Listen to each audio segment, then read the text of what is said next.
broadband. Yeah.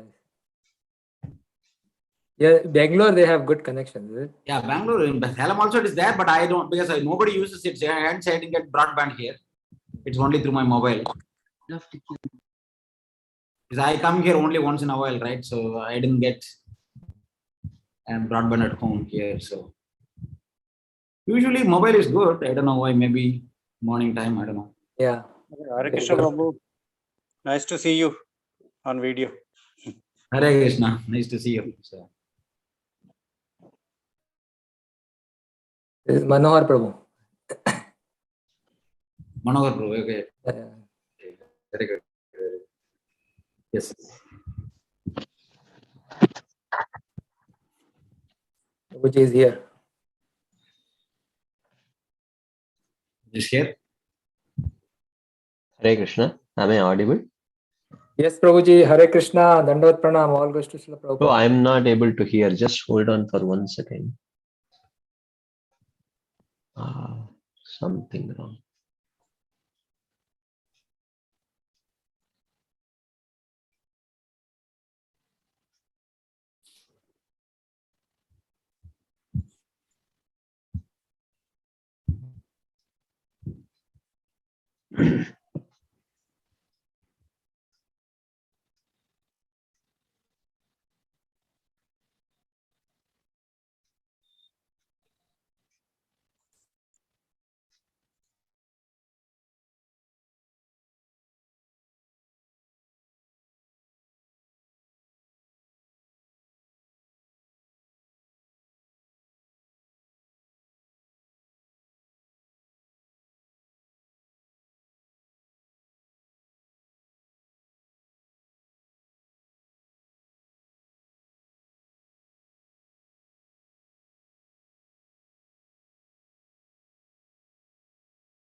Ram Mukund Prabhu. Hari Bol.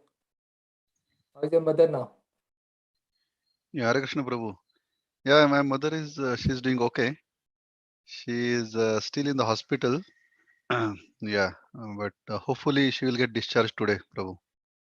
Today or tomorrow. She's getting better. Thank you, So Prabhu. that was COVID or something else? No, Prabhu, she has a high blood pressure. So there are blockages in her heart. So she recently had knee surgery, right? So because of that, there were some changes in the medicine. So that aggravated her blood pressure actually. Good to hear. At least she's getting back. You know. Yeah, she's getting back to normal. Yeah. Thank you, Prabhu, for asking. Okay.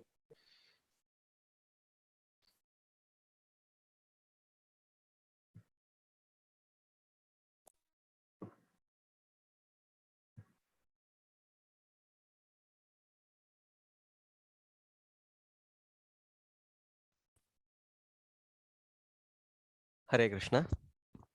Can you hear my voice? Am I audible? Hare Krishna. Dandavat Pranam Prabhu. Yes, you are very much audible. Sorry, bro. I'm really sorry. No. You are right. Yeah.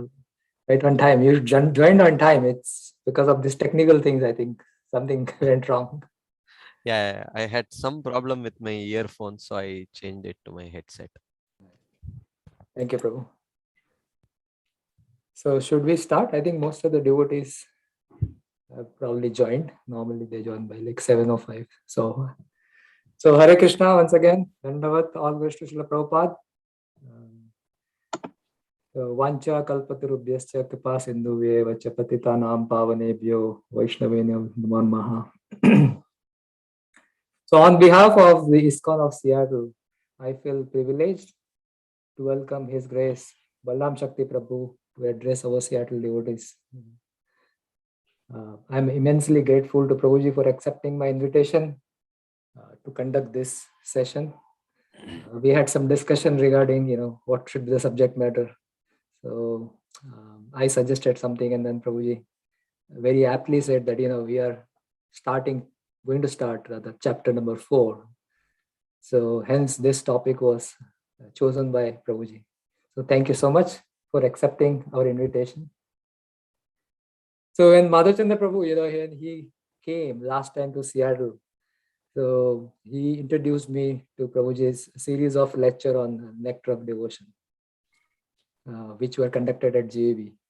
And I gradually started listening to them. And it's like an ocean of this is so deep. Prabhu is going explaining this the Nectar of Devotion in so much details. I learned so many things, so many concepts during these sessions. So I felt it would be very helpful for our congregation to have some association and learn from Prabhuji. So I'm very grateful to Madhachandra Prabhu for kindly doing so. Also, Madhachandra Prabhu knows Prabhuji very well. So I thought it's best that Prabhuji introduces Balram Shakti Prabhu to us. So I would give it to Madhachandra Prabhu. But before giving it to Madhachandra Prabhu, I would like to express my gratitude to Vrajaraman Prabhu for making all these things happen, like the Zoom session and all the technical things. And of course, during the class sessions also, he will be taking care of those technical needs. And last but not least, all the devotees who have joined online, thank you so much. So let's hear from Madhachandra Prabhu more about Balram Shakti Prabhu. Thank you. Hare Krishna. Hare Krishna, Prabhuji. Dandavat through always Prabhupada. Yeah, thank you so much for giving this opportunity to connect with all of you. So to give a little background about Balram Shakti Prabhu, so I have been knowing him for 15 years now. Is it volume okay? Volume is fine, bro. Yeah. Okay. Okay. So I know Balram Shakti Prabhu for past 15 years. And Prabhuji is coming from South Indian background. He's born and brought up in Sri Vaishnava tradition. And then he came to America and he did his PhD from Penn State. He's, academically very highly qualified. But after finishing his PhD, he came to India and then he joined full-time in Chowpatty Ashram.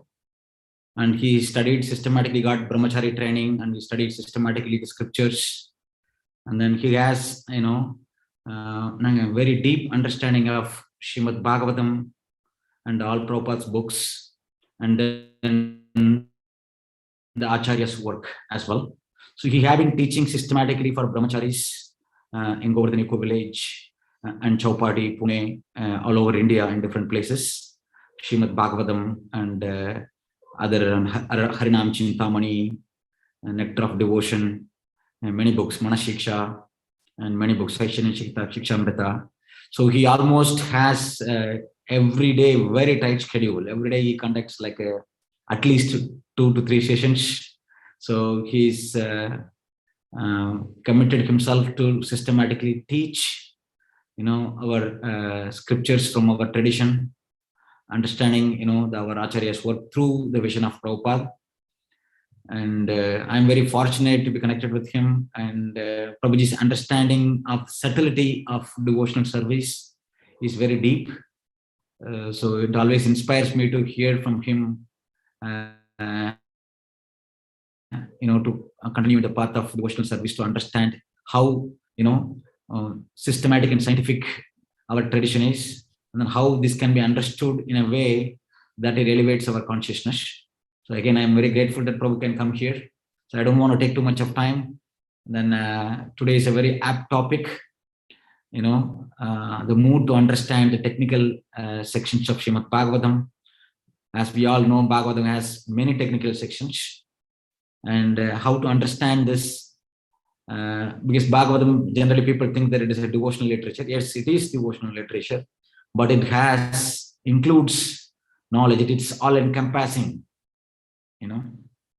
So how to understand, as a practicing devotee, how to understand those technical sections of Srimad Bhagavatam will be very good if we can hear from His Grace Balaram Shakti Prabhu. Thank you so much, Prabhuji. Handing over to you. Hare Krishna. Hare Krishna. Thank you, bro. Thank you very much. So am I at least the co-host? I can share, right? Okay.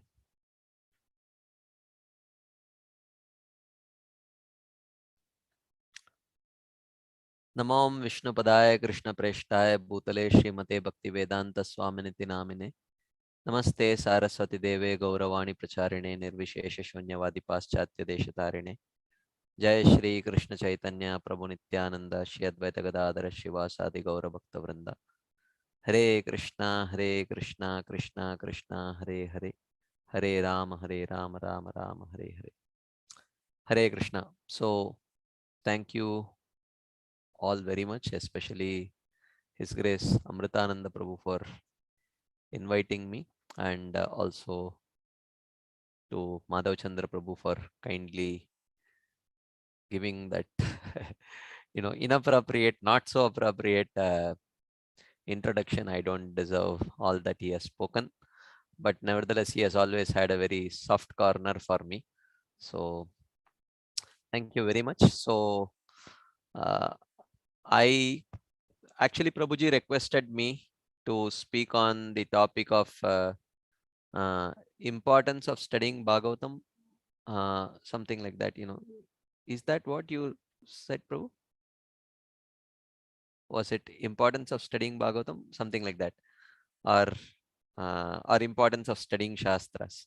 But when he told me that that they are currently discussing the second canto, so then I thought this would be an appropriate topic because we will be discussing. I'm sure you must have already started discussing about the universal form and all these things. The first chapter onwards, you would have been discussing the universal form, and and so many more times the universal form and other such things will keep on repeating in Srimad Bhagavatam. So how do we understand that? We are going to discuss on that theme. Yes, Prabhu. Amritananda, I saw that you had unmuted yourself. Yes, Prabhu. So Rajanavan Prabhu gave me the, the control now. So yeah, so the topic, yes, was going deeper into Srimad Bhagavatam and understanding Srimad Bhagavatam. Importance of the Bhakti scriptures in our life. Yeah, maybe sometime we could discuss on that also.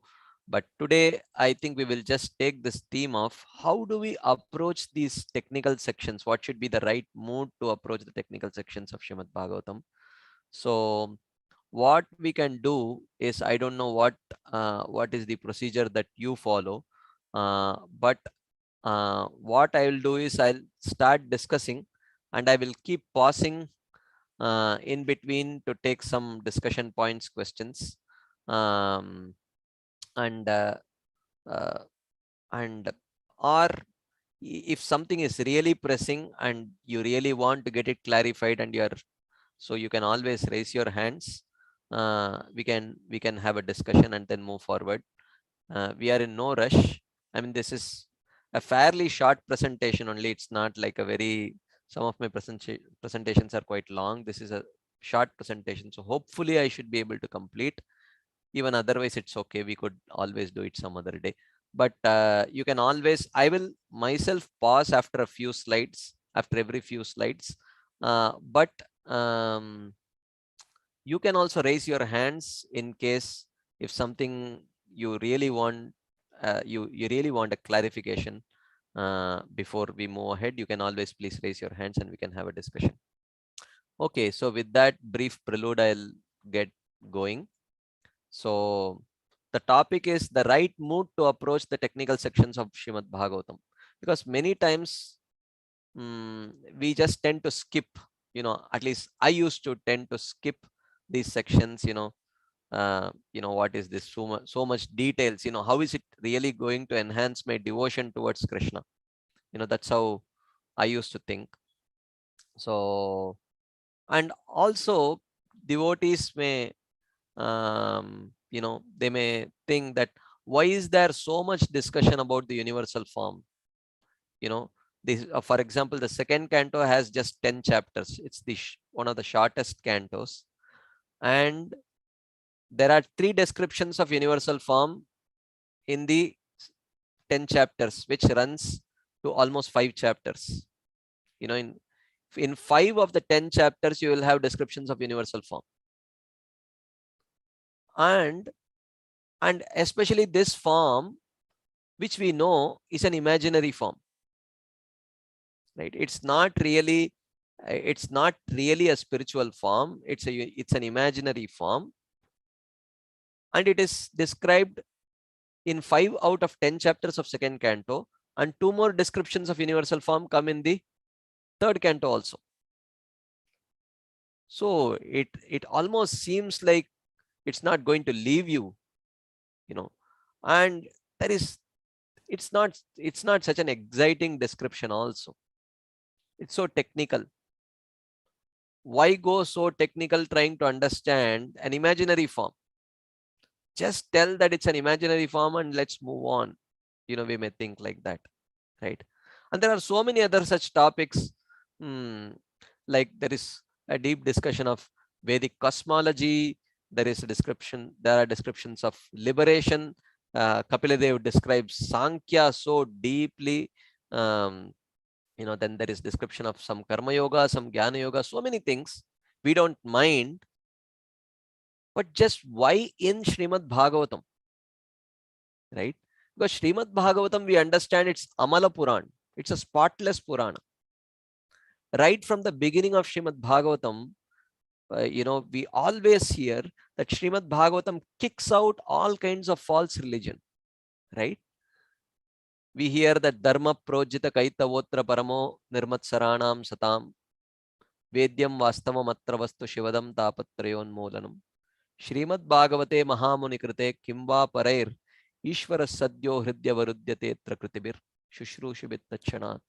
We hear right from the beginning, Bhagavatam kicks out all kinds of false religion. And what is false religion? Our acharyas say, Dharma, Artha, Kama, Moksha. This is false. Why is it false? Because it deludes us from the real aspiration, which should be Krishna Prema. Okay, so it will distract us. So Bhagavatam right from the outset rejects. Really? Then why is there so much description in Uddhava Gita in the 11th canto, in Kapila Dev's teachings in the 3rd canto, in the 4th canto, in the teachings of the 4 Kumaras to Prithu Maharaj, in the 5th canto, some sections where Rishabdev is teaching to his own sons, and Rahuguna teaching to, Jadabharat teaching to Rahuguna. There is so much mention about liberation. And you are telling right at the outset, Bhagavatam rejects all these kinds of false things. There is elaborate discussion about liberation by Krishna in the Uddhava Gita. So why in Amala Puran should there be? This is supposed to be a spotless Purana. And Chaitanya Mahaprabhu recommended it. If you see all the other sampradayas, even though all the other sampradayas talk about pure devotional service, but they don't do it in such an exclusive way like the Gaudiya Sampradaya does. Even though all the 4 Vaishnava Sampradayas are bona fide Vaishnava Sampradayas, but the extent to which the Gaudiya Vaishnava Sampradaya exclusively emphasizes on pure devotional service, that kind of an exclusive emphasis on pure devotional service is not there in any other sampradaya.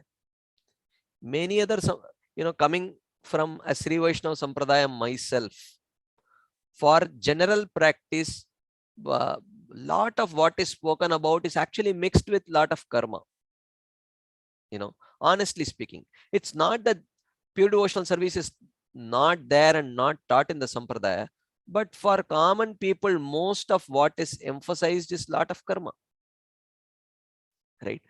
But our Sampradaya, the Gaudiya Vaishnava Sampradaya, prides itself for actually such an exclusive emphasis on pure devotional service, to the extent that mukti spruha, or desire for mukti, is so much criticized that the other Sampradaya devotees get bewildered, because all that they talk about, or most of what they talk about, is actually mukti.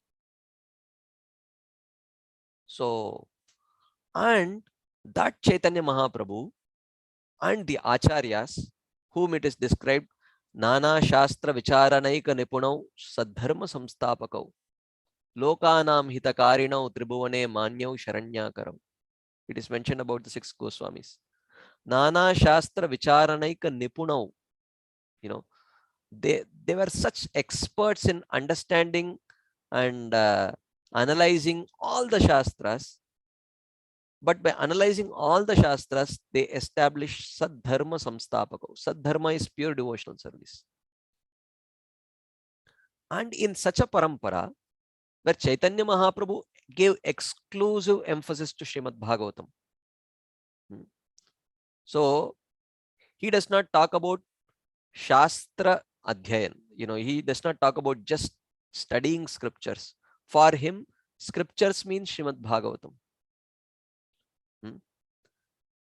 Aradhyo Bhagavan Rajesha Tanayas Tadhama Vrindavanam Ramya Kachid Upasana Vrajavadu Vargenaya Kalpita Srimad Bhagavatam Pramanamamalam Prema Pumarto Mahan Shri Chaitanya Mahaprabhor Matamidam Tatradarona. It is the exclusive. Chaitanya Mahaprabhu, he emphasized Bhagavatam. Pramanam Amalam. It's the spotless Purana. Spotless means there is nothing other than pure devotional service. Pure devotional service as the means and Krishna Prema as the end. That is described in Srimad Bhagavatam. But really, this sounds little bit stretched, because there is so much discussion about, now tell me, how is a description of the universal form relevant for my developing attraction towards Krishna, Shyam Sundar, right? And how is a knowledge about Karma Yoga, Jnana Yoga? Okay, in Bhagavad Gita it is fine, but why in Srimad Bhagavatam? It's supposed to be the Amala Purana, right? So, we will try to understand why in Bhagavatam these topics are there, and how should we approach these topics. Is it appropriate that Srimad Bhagavatam claims itself to be an Amala Puran, but still has these topics? Bhagavatam is called Paramahamsa Samhita, the only Samhita which is exclusively relevant for the Paramahamsas, which the Paramahamsas can come and relish. Why in such a Samhita there are so many other such descriptions? The first thing that we should try to understand is, one popular misconception is that because it is mentioned that Bhagavatam is Paramahamsa Samhita, we think that it is meant only for the Paramahamsas. This is the first misconception. Srimad Bhagavatam is not just meant for the Paramahamsas. In fact, Srimad Bhagavatam was, while Paramahamsas can relish it, the prime purpose of compiling Srimad Bhagavatam or speaking Srimad Bhagavatam was not for the Paramahamsas. The intended audience was completely different. Now you may say, how do you know? How do you know? So, in Srimad Bhagavatam, if you see, Vyasadeva compiled it, Shukadeva Goswami spoke it, subsequently Suta Goswami spoke it, Before that, Maitreya Rishi spoke Bhagavatam. Narada Muni spoke Bhagavatam to Vyasadeva in a condensed way. The Supreme Lord spoke Bhagavatam to Brahmaji. Brahmaji spoke Bhagavatam to Narada Muni. So there are so many speakers of Srimad Bhagavatam. Let us see at least some of these speakers, when they spoke Srimad Bhagavatam, who were the target audience in their mind? Whom did they want to address this book to? Whom did they want to dedicate this book to? Okay. So that would give us some understanding of the intended audience of this book. Okay. First, let's take Vyasadeva. What was the purpose of Vyasadeva compiling Srimad Bhagavatam? You know, famous verse, first canto, 7th chapter, you know, the 3 verses which describe Vyasadeva getting the spurti to write Srimad Bhagavatam. Bhakti yogena manasi samyak pranihite amale apashyat purusham purnam mayam chadadapashrayam. After being instructed by Narada Muni, Vyasadeva was sitting in Badrika Ashram and meditating with a heart filled with devotion, and he got the darshan of Krishna along with Maya Devi. Yaya sammohito jivo atmanam trigunaatmakam paropi manute anartam tatkritam chapi padyate. Then he saw how this Maya Devi is affecting the living entities, putting them under bewilderment, making them identify with this body, and with that bodily identification, whatever actions they perform, they are bound by karma, and being bound by karma, they are suffering. What is the solution? Anartho pashamam sakshad bhakti yogam adokshaje lokasya ajanato vidvams chakre satvata samhitam. It is mentioned that anartha upashamam, to get out of this anartha, sakshat bhakti yogam adokshaje, is possible only by pure devotional service. But ajanato lokasya, but ignorant people do not know this. Therefore, Vidwan, the all-knowing Vyasadeva, now he has become all-knowing. He has always been all-knowing, but now he has been empowered by the instructions of his guru. So, Vidvam Chakre Satvata Samhitam. So he compiled this work, Bhagavatam, for ignorant people. So who is the audience? Intended audience of Vyasadeva? Ignorant people. Ignorant people of this world who do not know how to escape this cycle of birth and death, who are struggling, being bound by the law of karma, who are identifying with their body, and with that bodily identification performing activities and getting terribly bound. So he had those people in his mind when he compiled Srimad Bhagavatam. Ajanato lokasya chakre satvata samhitam. He compiled this Bhagavatam for the purpose of these ignorant people. This is Vyasadeva. Vyasadeva's own son, Shukadeva Goswami. Why did he speak Bhagavatam? This is a verse glorifying Srila Shukadeva Goswami. Again, first canto, 2nd chapter. Yasvanubhavam akila shruti saramekam adhyatma deepam atititirshatam tamondam samsarinam karunayaha purana guhyam tam vyasasonu mupayami gurum muninam. Right? He says, tam vyasasonu mupayami. I surrender to the son of Vyasadeva, Shukadeva Goswami, Gurum Muninam, who is the guru of all the sages. Karunaya aha purana guhyam. This work of Srimad Bhagavatam, as spoken by Shukadeva Goswami, is an act of compassion. Karunaya. Karunaya aha purana guhyam. And what is this verse? What is this book? Akila Shruti Saram Ekam. This is the one scripture which is the essence of all the scriptures. So, to whom is this compassion directed towards? The Paramahamsas. The Paramahamsas need compassion. So he says, Samsarinam. So this compassion is directed to the samsaris.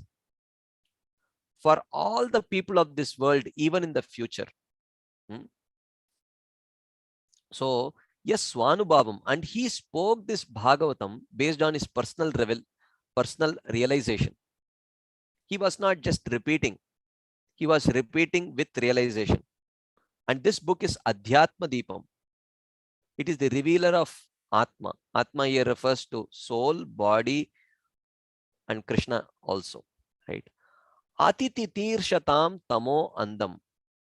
So he spoke out of compassion for the samsaris who desire to cross over this ocean of material ignorance.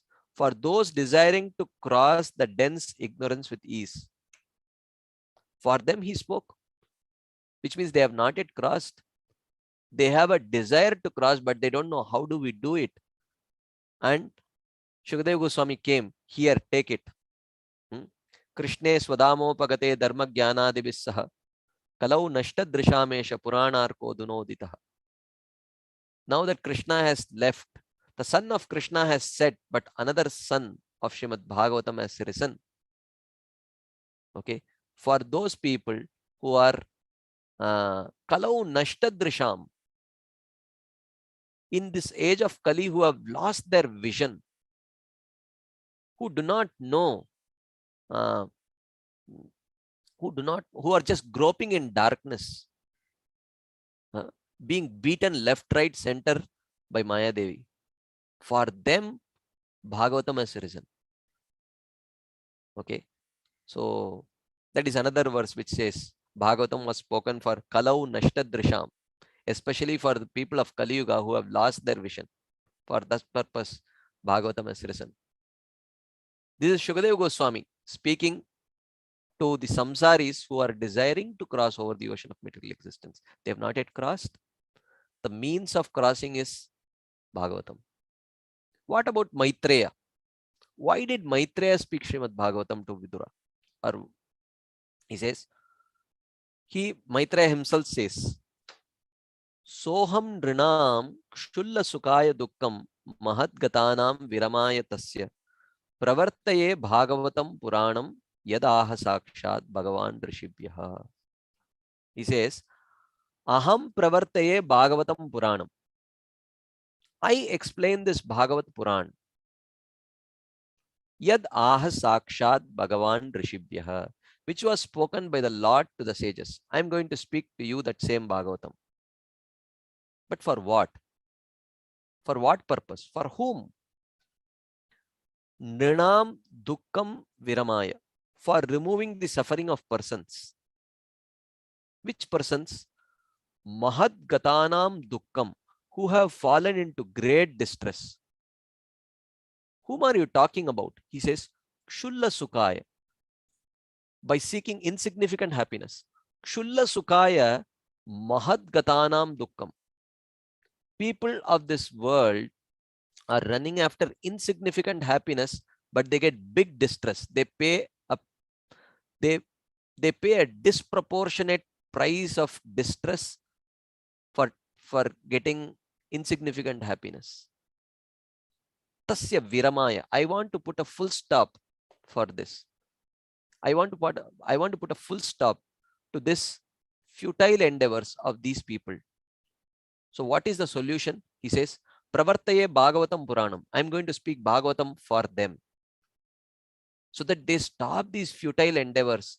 To get insignificant happiness, they are paying a disproportionate price of distress. So when Maitreya spoke Srimad Bhagavatam, he had the fallen people of this world as the target audience. What about Narada Muni? Narada Muni also instructed Vyasadeva. He said, what you should write, for whom you should write this Bhagavatam. So, actually, if you see that Vyasadeva, Narada Muni criticized Vyasadeva. Jugupsitam dharma krite anushasatah swabhava raktasya mahan vyatikrama Yad vakyato dharma iti itarah stito namanyate tasya nivaranam jana. He said, what have you done, Vyasadev? You have compiled this karma shastras, dharma shastras for people who have interested in enjoying. Is that your best offering to this world? Yad vakyato dharma iti itarah stito namanyate tasya nivaranam jana. People of this world are interested in enjoying. They will take your words to be a recommendation, and they will think that yes, Vyasadeva was recommended.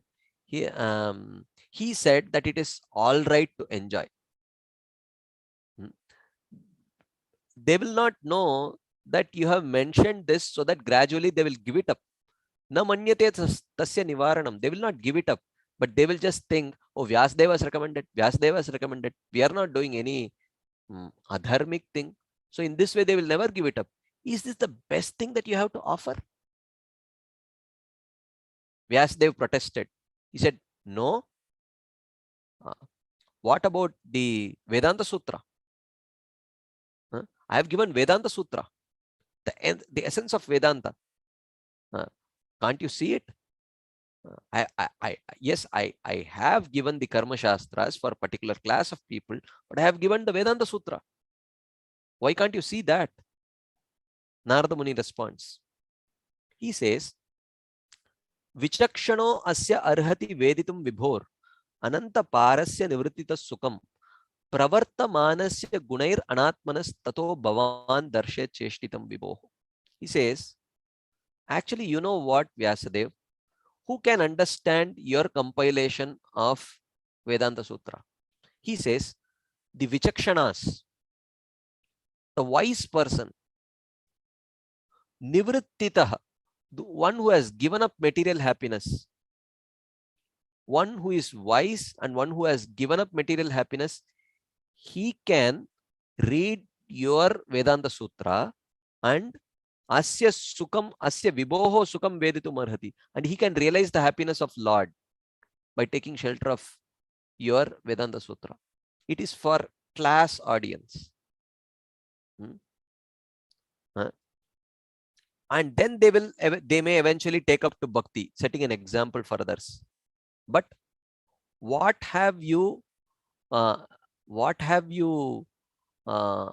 literature, what tangible literature have you given for gunair pravartamanasya, for those who are pushed by the gunas of matter? What have you given? Only the Karmakanda Shastras? Is that the best you have to offer to them? Let me suggest to you, O Vyasadev, Bhavan Darshaya Vibhoho Cheshtitam. You should give them the pastimes of the Supreme Lord. For whom? Anatmanaha. For those materialists who have lost their Atma, practically, they are killers of their own soul. They are interested only in enjoying. Gunair pravartamanasya, they are pushed by the gunas. For them, the best thing that you have is the Karma Shastras. Why don't you give them Srimad Bhagavatam? Give them Srimad Bhagavatam. Let them. Is Srimad Bhagavatam devoid of joy? There are so many pastimes of the Lord. Let them read the pastimes of the Lord and let them get, they will also feel satisfied. Their desire for hearing something, entertainment, will also be satisfied. Otherwise, they will take your Karma Shastras and keep on enjoying, and they will not give up that enjoyment. So therefore, Narada Muni is instructing Srimad Bhagavatam that you have not given a literature for the materialists who are pushed by the gunas. So what you should give? You should give Srimad Bhagavatam, he says. Right?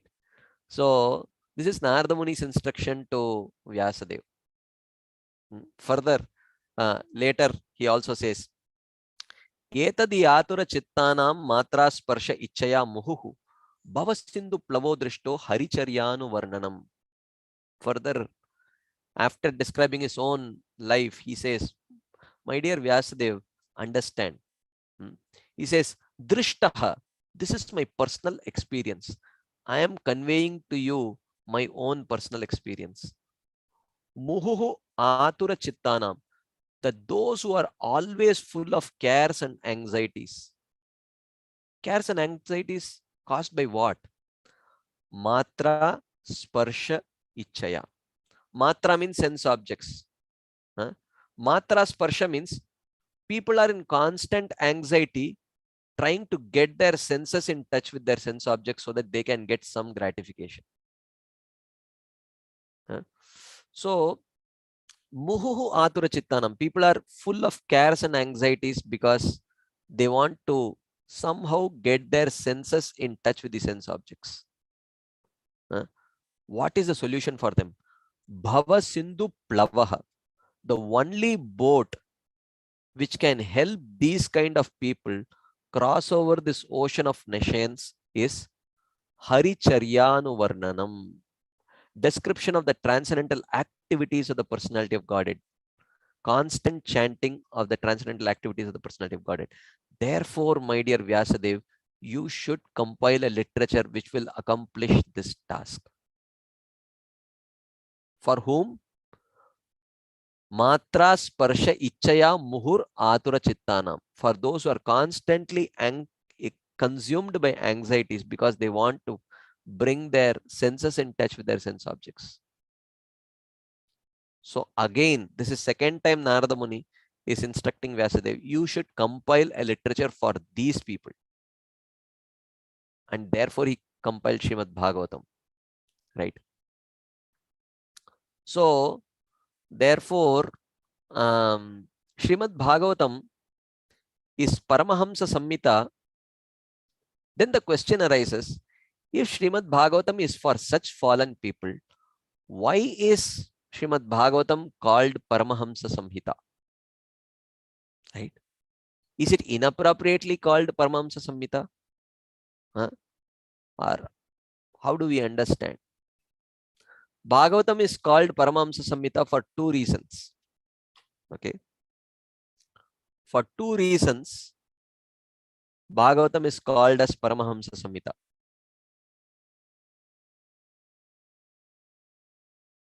Okay. The first reason is that anyone who takes shelter of Srimad Bhagavatam will become a Paramahamsa. Anyone who takes shelter of Srimad Bhagavatam will become a Paramahamsa. Nothing less than that. Okay. Even though it is meant for materialistic people, but it is not just meant to give some entertainment for the materialistic people. It actually elevates them to the platform of being Paramahamsas. So Bhagavatam is Paramahamsa Samhita not because it is meant only for Paramahamsas. It is called Paramahamsa Samhita because it can elevate any person who takes shelter of it to the position of a Paramahamsa. Okay. And the second reason why it is called Paramahamsa Samhita is because only Paramahamsas can perfectly relish it. Right? As Srila Rupa Goswami says, only Paramahamsas can perfectly relish it. Srila Rupa Goswami tells in Nectar of Instruction, what does he say? Syat Krishna Nama Charitadi Sitapya Vidya Pittopatapta Rasanasya na Rochikanu Kintu Adarad Anudinam Kalusaiva Jushta Swadvi Kramad Bhavati Tadgada Mulahantri. He says, Krishna Nama Charita Adi, Krishna's name, form, qualities, pastimes, etc. Sita Pisyat, they are certainly sweet. They are sweet, no doubt about it. Okay. But Avidya Pittopatapta Rasanasya na Rochikanu. But a jaundiced person whose tongue, according to Ayurveda, is covered by a layer of bile, pitta. Jaundice, according to Ayurveda, is due to an increase of pitta or bile, excess secretion of bile or some bile secretion disorder. So what happens? This bile gets accumulated in the tongue also. And whenever bile mixes with any sweet object, the combination tastes very bitter to the tongue. So even though, so therefore a jaundiced person, whenever he eats something sweet, it tastes very bitter. Okay. But interestingly, according to Ayurveda, the medicine for a jaundiced person is actually sugar candy or sugarcane juice. Okay. So when he takes that sugar candy or sugarcane juice, it tastes very bitter, but that acts as a medicine. And then how does one know whether he is improving or not? That sugar candy or sugarcane juice will start tasting less and less bitter. And at some point, when he is able to perfectly relish that glass of sugarcane juice or that piece of sugar candy, it means he is perfectly fine. Okay. So Krishna Nama Charitadi Sitapi Syat. Certainly, Krishna's name form qualities, pastimes are very sweet. But avidya pittopatapta rasanasya narochikana. But for a person whose tongue and eyes and ears are covered by this layer of ignorance, he will find them very bitter. He will find them very bitter. But what should a jaundiced patient do?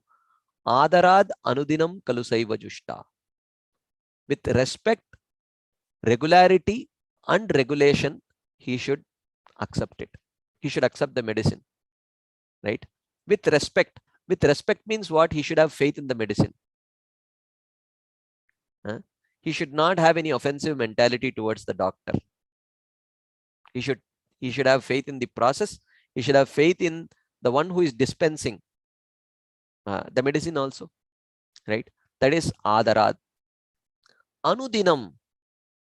Anudinam means with regularity and with regulation. Regularity means every day. Regulation means at the right time, a time for everything and everything at its time. You do it. Morning time is for chanting, then this is the time for reading. So this is anudinam, adarad anudinam kalusaiva jushta. If he takes the medicine regularly, swadvi kramad bhavati, gradually it becomes very tasty.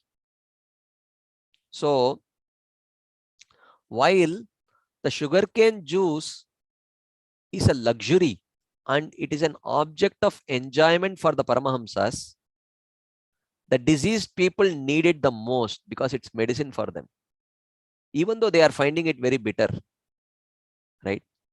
While the Paramahamsas will swim in the nectarian ocean of Srimad Bhagavatam, a sadhaka has to pull himself and say, okay, it's time for Bhagavatam, let's hear it now.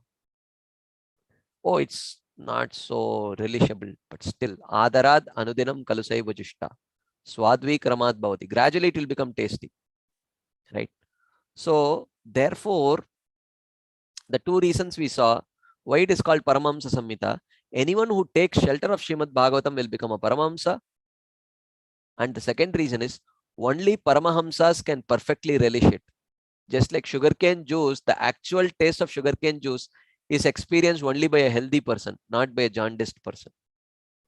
So similarly, the actual effect of Srimad Bhagavatam is experienced only by Paramahamsas.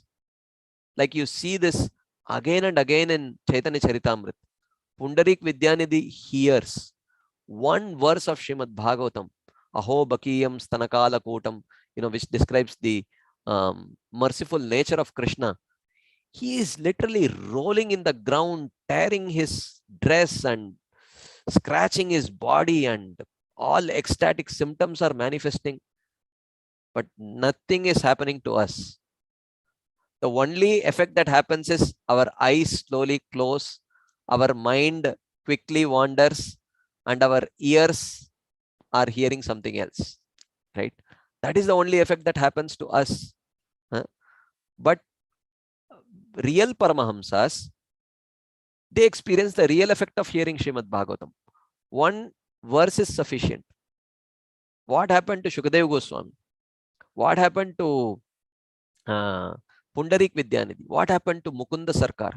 All these personalities, they had such experience. Just one verse of Srimad Bhagavatam. That's all. So the Paramahamsas, they have the perfect experience of what, just like a healthy person, he can taste exactly what, exactly how sugarcane juice is supposed to taste. A healthy person can only taste it that way, right? So like that. So and also, we started with the second verse of Srimad Bhagavatam. We will take that again. What does the second verse say? The second verse, I will just concentrate on the last two lines. He says, Srimad Bhagavate Mahamunikrite Kimva Parair Ishvara Sadyo Hridi Avarudyate Atra Kritibhi Shushrushabit Tachanat. Okay. Shri Vishnu Chakravarti Thakur says, there are two types of people who take shelter of Srimad Bhagavatam. One is a Kritibihi. A Kritibihi means an accomplished hearer who is very expert in hearing. The second category of people are Shushrushabhihi. Shushrushabhihi means they are conditioned souls, but they have some interest in hearing. So he says, both get benefited. How? Ishvaraha Sadyo Hridya Varudyate. As soon as you hear, if it is a Kritibi, if he is an accomplished hearer, if he is a Paramahamsa, then Ishvaraha, the Supreme Lord, Sadyo, immediately Hridya Varudyate, he manifests within the heart. That's why the ecstatic symptoms manifest. Atra, when they hear Bhagavatam. But what about the sincere sadhakas who are struggling with their own conditionings? He says, Atra, if they hear Srimad Bhagavatam, Shushrushabi, a sincere sadhaka, Tatshanat. Tatshanat means gradually over a period of time. Ishvaraha Hridya Varudyate. If he is an accomplished hearer, immediately the Lord will manifest within the heart as soon as he hears one verse of Srimad Bhagavatam, one syllable of Srimad Bhagavatam. But if he is a Shushrushabhihi, if he is a sincere practitioner who is interested in hearing but still struggling, Tatshanat, gradually over a period of time, the Lord will manifest within the heart, which means he will also become a Paramahamsa. So therefore, and this is what Bhagavatam again says in the second canto. You will read this verse.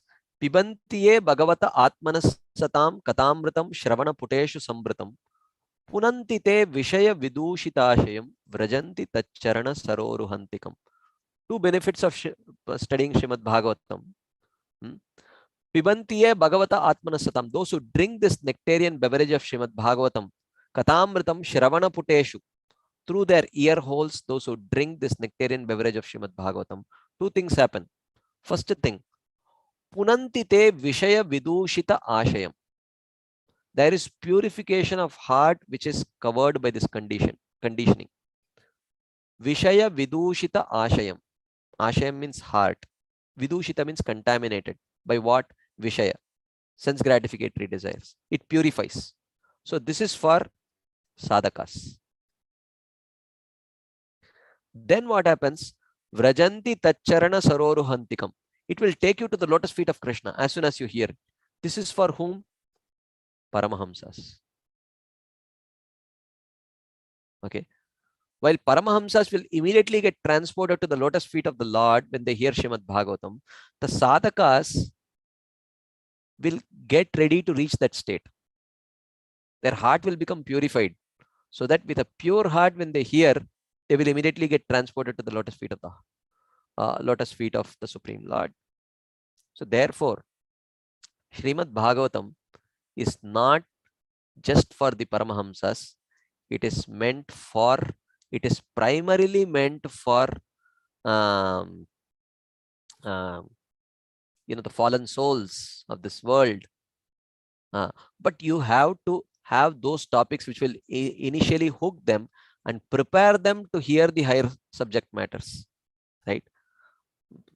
While you want to train people to enter into the Indian Institute of Technology, IIT. So if you are picking up students from the 6th grade, 8th grade, 9th grade, you have to gradually raise them only. It's not that you directly start teaching them IIT syllabus. If they are in 8th grade, you train them accordingly. You lay the right foundation so that when they come to 11th grade and 12th grade, they will be able to understand the IIT subject matter clearly, right? So therefore, because Bhagavatam has taken the responsibility of picking up those people and raising them up to the level of Paramahamsas, it has to address certain subject matters at their level also, right? So therefore, we should understand that these topics are there in Srimad Bhagavatam because none of us are Paramahamsas yet. We are aspiring to become one in future. But right now, there needs to be subject matter which can raise us to that level. So this is the first reason. There are 5 reasons. The first reason why such subject matters are there in Srimad Bhagavatam is that Bhagavatam is not just meant for Paramahamsas, it's meant for all kinds of people. At this point, I will pause to see if there are any quick discussion points, comments, questions. Okay, I am pausing. You can raise your hands or whatever is your procedure.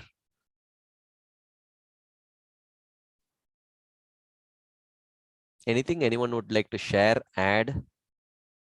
Is it clear or is it very difficult to understand? You can share your thoughts. What do you think? Thank you, Prabhuji. Are you able to hear me? Yeah, I can hear you, Prabhu. So very nicely presented. It's very interesting because we have studied many of these verses, but we have never, at least I have never thought in this direction, how these verses relate to the subject matter which we are discussing. So I'm very happy to go through this exercise, and I'll have to definitely hear the class again to digest all the material you have provided, all the understanding you have given. Yeah, thank you, Prabhu. Anything else anyone would like to ask or add or some thoughts before we move on to the second reason? Hare Krishna, Prabhuji. So Yes, to continue on what Amritam Prabhu said, we have been reading these verses, but there's so many layers of meaning and details it's are there, especially when we hear from the devotees like you, then we can uncover these layers. So sometimes as we read, we just read and then we just grasp something and go, but there is so much of layers of meanings are there to help us to firmly situate. So thank you for uncovering those layers and bringing out the essence, Prabhuji. Thank you, Prabhuji. thank you. Actually, I just wanted to add something on this. Actually, it is if I have to actually all these layers have been uncovered by the acharyas, just that we should have a patient approach. 2 things which are very critical in studying the Shastras. First thing is patient approach. Patient approach and in the association of devotees. Because in the association of devotees, you know, each one's sincerity, you know, because our enthusiasm and our eagerness is always fluctuating. But in the association of devotees, someone's, even if our enthusiasm is fluctuating, someone's enthusiasm will pull us. So, and in the association, actually, many things, many of these layers get revealed only when we come together with devotees and relish Srimad Bhagavatam. And in fact, Srila Rupa Goswami, when he is talking about the 5 most potent limbs, does he say that reading Srimad Bhagavatam is one of the 5 most potent limbs? Actually, no, he does not say that. He says, Srimad Bhagavata Arthanam Aswadaihi Rasikaihi Saha. This is one of the 5 most potent limbs. Okay. One should come together with devotees and churn and relish the depth of the meanings of Srimad Bhagavatam. And what kind of devotees? Rasikaihi Saha. Those who are willing to relish the teachings of Srimad Bhagavatam, those who are willing to apply the teachings of Bhagavatam, in the association of such sincere, like-minded devotees, one should come, and the churning process actually brings out the real butter. So this is very important, you know. Reading Srimad Bhagavatam is not a very potent limb. It's a very good limb of devotional service. But the limb is potent when we come together and go through this process, actually. Then it is a very potent limb. Thank you, Guruji. Thank you, Guruji. Hare Krishna. Yes. Anything else anyone would like to share? Yes, Yeah, Hare Ram Krishna, Mukund. Balram Yes, Shakti Prabhu, yeah. Yeah, thank you, Prabhu. Very nice. You are explaining with a different perspective, as Prabhuji has also said. So, Prabhuji, I was wondering about the audience. Here you are saying this is not only for Paramahamsas, but for the common man also. They can eventually elevate to Paramahamsa stage. So, does the same concept also applies to Bhagavad Gita as well, or other scriptures? well, no, not necessarily. Not necessarily. Because ultimate Bhagavad Gita is a literature primarily which is meant for illuminating practitioners of different categories. It has something, it has some very good take home for the Karma Yogis. It has some very good take home for the Jnana Yogis. It has some very good take home for the Ashtanga Yogis. But for those who are ready, for those whose faith is ready to accept the path of bhakti, it has some really very good take home for the bhakti yogis also. So, but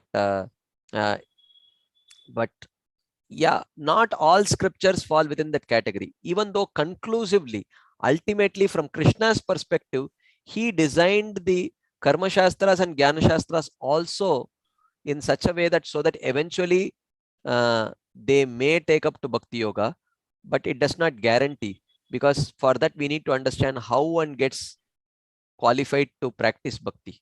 That happens only through the association of devotees. That Krishna will not guarantee, because that Krishna has left it to the devotees. So, but till then, they should not live a very adharmic, sinful life. So for them, Krishna has given this Karma Yoga, Jnana Yoga, Ashtanga Yoga, like that, depending on their qualification. But when one becomes fortunate, when Brahmande Brahmite Kono Bhagyavan Jeev, if he is Bhagyavan, if he is fortunate enough to get in touch with a devotee and receive the seed of devotional service, then for them Bhagavatam is there. Bhagavatam can elevate them. Or Bhagavatam can also provide that seed in some way or other, like that. So in answering to your question, no, not all books share this kind of a vision the way Bhagavatam shares. Is that okay, bro? Right. Yeah. But Bhagavad Gita also, there is a mention of universal form, and as you said, like there are also like all three aspects are covered: karma yoga, jnana yoga, and bhakti yoga. So, what is the conclusion of, according to Srila Prabhupada, conclusion of Bhagavad Gita is also bhakti, right? But you are saying it's not necessarily prema level. Is that how Well, I should understand? the point is, we have to understand, Prabhupada, not everyone is Saragrahi. Not everyone is capable of accepting the essence. Okay. So, therefore, the scripture, Bhagavad Gita as a scripture, it has something very tangible for those who are capable of accepting the essence, which is bhakti. Right. But it also has, if someone is not capable of accepting the essence, it has something tangible for them also. It will not let them go. So someone may not come to the conclusion of, Prabhupada says, if you are a Saragrahi, if you are capable of understanding the essence of Bhagavad Gita, then after studying Bhagavad Gita, you will come to the conclusion that the conclusion of Bhagavad Gita is Sarvadharman Parityajya Mamekam Sharanam Vraja. But if someone is not qualified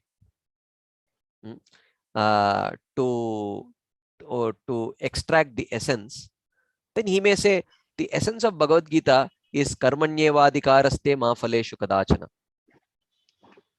Ma karma phala heturbur mate sangostva karmani.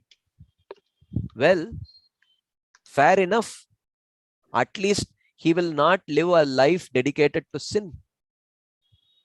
And when he becomes fortunate, when such a person, while living a very pious life, detached life, when he becomes fortunate to come in touch with a pure devotee and receive the seed of devotion, then he will become qualified to understand, oh, I thought that this was the essence of Bhagavad Gita, but now I understand that the real essence of Bhagavad Gita is Sarvadharman Parityajya Mamekam Sharanam Vraja.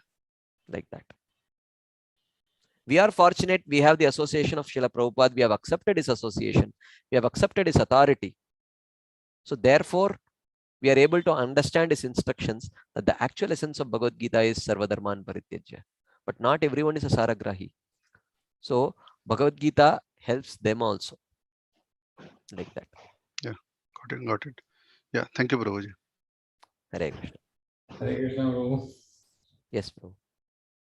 Very nice summary, bro. Very in-depth analysis of the verses that you covered, where it says that Bhagavatam is not only for the Paramahamsa, but also for the Jivas of Kali Yuga who are deprived of knowledge and religiosity. Means here also kind of an Achintya Chinta Veda philosophy is right. It is also for the Paramahamsa as well as for the fallen ones, actually. So, Prabhu, I'm part of another group where I just heard it, but I don't know where is the source where there is a glories of Bhagavatam was mentioned. Is it happened, Prabhu, when Sukadeva Goswami was able to speak the Bhagavatam, demigods came with a nectar and say, hey, we can exchange in terms of Harikatha, and then Sukadeva Goswami kind of denied them speaking Harikatha in exchange of the nectar. I don't know the source for it. So my question is that why Sukadeva, if that is, I don't know if that has happened in true, why demigods were deprived of hearing the Harikatha? I'm not very sure. Okay. Because because Bhagavatam is there in the heavenly planets also. Okay. So the maybe where I got this information is Prabhu, the ISKCON Bhagavat Mahavidyalaya. Yeah, from Brajasundar Prabhu. I think in one of his newsletters, or he mentions about this. Maybe I can forward that information to you. But as I know, I don't know. I never heard this before. It. I don't know the source. So he forwarded. Yeah, actually, Prabhu, what is most important in any story that we hear is the context and the insight that the acharyas give. Otherwise, there are so many stories actually. And sometimes the stories are meant for edifying the faith of particular class of people. I will just give you a small insight into this. For example, there are different shastras which give different stories. For example, and those stories are meant for edifying the faith of their target audience. Okay. For example, if you see, I will give just one or two examples. If you see the example of the character portrayal of various personalities. For example, the character portrayal of Vritrasur. So Matsya Puran says that Bhagavatam is that literature in which the story of Vritrasur appears. Now, one might think that, okay, Bhagavatam is the only literature in which the story of Vritrasur is there. But this is not true. There are other literatures which talk about the story of the fight between Indra and Vritrasur. This is there. But in all the other scriptures are karma shastras or dharma shastras. The way they portray that whole story is that in that also Indra ends up killing Vritrasur only. Okay. But that in that the portrayal is that it is portrayed as victory of dharma over adharma. Victory of the divine forces over the demoniac force. And the real hero of that whole episode is actually Indra. And he is glorified as Vritraha, the killer of Vritra. But if you see Bhagavatam's portrayal of the same character, the same story almost, but where is the focus light? The focus light is on the heart of Vritrasur, the prayers of Vritrasur, the instructions of Vritrasur to Indra, and the focus is also on the heart of Indra, where Indra thinks at some point, who is the demon and who is the demigod here? I am supposed to be the devotee, he is supposed to be the demon. But it looks like I am the demon and he is the devotee. And even in killing, in managing to kill Vritrasur, Bhagavatam portrays Indra as the out and out loser. He gains Swarga and loses everything. Practically anyone who hears this episode of Vritrasur and Indra, in dying, Vritrasur has gained immortality. Right? Everyone knows that Vritrasur is the hero.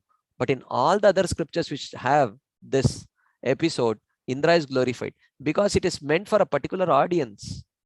It is meant for those audience who have karma shraddha, who have faith in karma.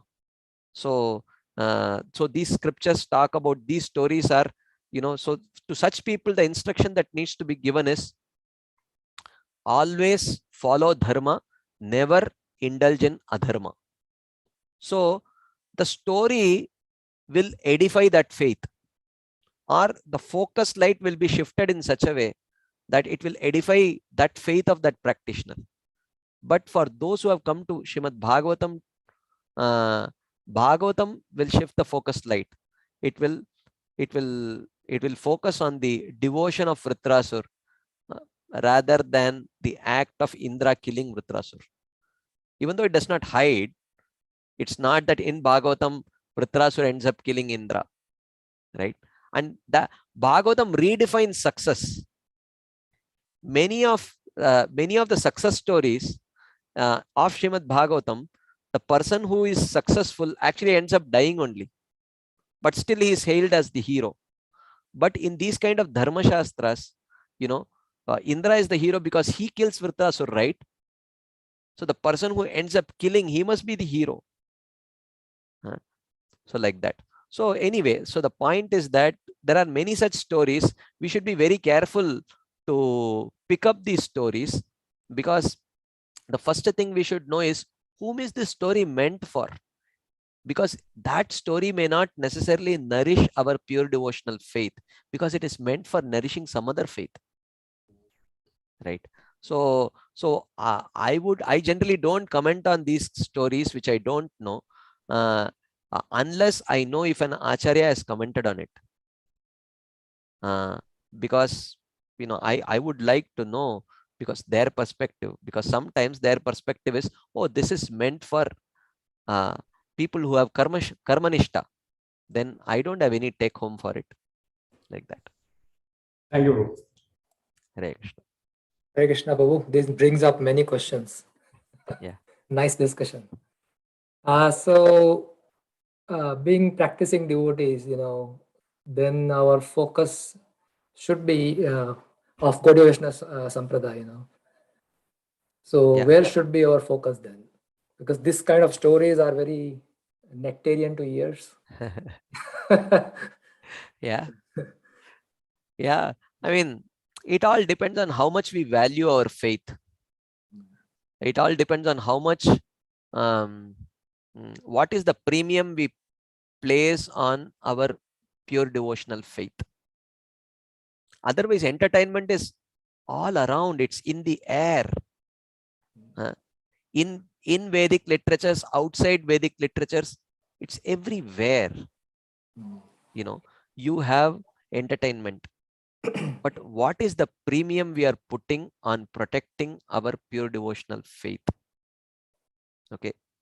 So, Srila Raghunath Das Goswami, in his book Manas Siksha, he says, Yadicher avasam vrajabuvi saragam pratijanur yuvadvandvam tachet paricharitum arad abhilashe Swarupam Shri Rupam Saganamiha Tasya Grajamapi Sputam Premna Nityam Smaranama Tadatvam Shrunumana. He says, my dear mind, this is spoken in the form of instructions to his mind. So he says, Yadi Chair Avasam. If you desire residence, Vraja Bhuvi, in the land of Vrindavan, Saragam, possessing the kind of love that the Vrajavasis have towards Krishna, Radha and Krishna. If that is your goal of life, if you have identified this as the goal of your life, Pratijanur, life after life, which means if you are willing to take birth again and again to achieve this goal, and while staying in Vrindavan, what do you want to do? Yuvad dvandvam tachet paricharitum arad abhilashe. If you want to stay close to the divine couple and serve them, if you have identified this as your goal of life, then there is only one way. Swarupam Shri Rupam Saganamiha Tasya Grajamapi. You have to follow the writings of Swarup Damodar Goswami, Srila Rupa Goswami, Srila Sanatan Goswami and their followers. There is no other way. If your goal is specific, the means to attain that goal is narrow. If your goal is broad, the means to attain that goal is broad. If you want liberation, there are many ways of attaining it. If you don't want just liberation, you want Bhagavat Prem, then the path becomes little narrow, only 4 sampradayas through which you can get Bhagavat Prem. If your desire is still more narrow, if you want Krishna Prem, then the path is still narrow. There are just 1 or 2 sampradayas which give you Krishna Prem. And if you are still narrow, no, not just any Krishna Prem. I want only Vraja Krishna Prem, the way the Vrajavasis worship Krishna, that kind of love I want, that which Chaitanya Mahaprabhu gave, then you have to follow the writings of the followers of Chaitanya Mahaprabhu. There is nothing else, nowhere else you can get. So Srila Bhaktivinoda Thakur, commenting on this, he says, Srila Raghunath Das Goswami is indicating here that if you want Krishna Prem or Prem towards Vraja Krishna, he's asking, can you get it elsewhere other than our Sampradaya? So he says, no, you cannot. So if you want something more generic, you can, there are a lot of places you may get it, bona fide places. You can read from Sri Vaishnava scriptures, Madhva scriptures. There is an assortment of scriptures you can read from. But if you want something specific, then you have to know what specific thing you want. You want to develop attraction for worshipping Lakshmi Narayan, then probably you should go and accept a Sri Vaishnava Guru or a Madhva Guru and follow them chastely and attain that goal.